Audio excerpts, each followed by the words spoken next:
तुमचा मुलगा अल्पवयीन आहे आणि त्याच्या हातामध्ये बाईक आहे तर सावधान, तुमच्या मुलाची बाईकिंग तुम्हाला गजाड नेऊ शकते। पुणे पोलिसांनी आता मुलांच्या बापांवरच कारवाई सुरू केली आहे। सुसाट बाईकवाल्या पोरांच्या बापांनो सावधान, पोरापायी जावं लागेल गजाड।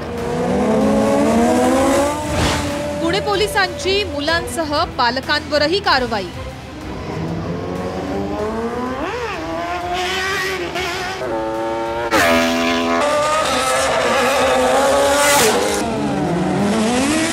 तुमचा मुलगा सुसाट बाईक चालवत असेल तर त्याचं कौतुक करू नका। त्याच्या सुसाट बाईक चालवण्यानं तुम्हाला पोलीस स्टेशनची बारी घडू शकते। पिंपरी चिंचवड आणि राजगुरुनगर भागात सुसाट बाईक चालवणाऱ्या अल्पवयीन मुलांवर पोलिसांनी कारवाई सुरू केली आहे।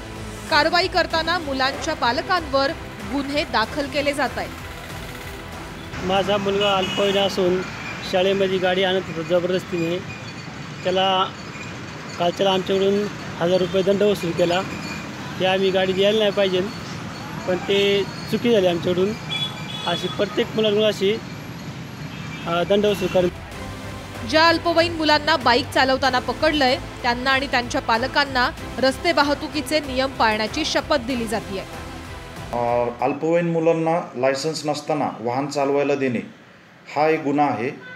तर त्या संदर्भात जे वाहन मालक असतात त्यांच्यावर मोटर व्हेकल ॲक्ट प्रमाणे कारवाई होते। अशा संदर्भाची कारवाई आम्ही त्यांच्यावर केलेली आहे। पोलिसांनी पालकांवर केलेल्या कारवाईची मात्रा आता कितपत लागू पडते ते पाहावं लागेल। दिलीप कांबळे, साम टीव्ही, पिंपरी चिंचवड।